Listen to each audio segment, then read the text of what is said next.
Welcome back to my channel. Today in this video, I will show you guys how to view or check update history on Windows 11 computer, PC or laptop. So you just need to follow me. So firstly, click on Start menu, then click on Settings.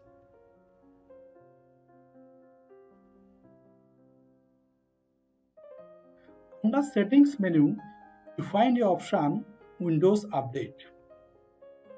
Click on Windows Update.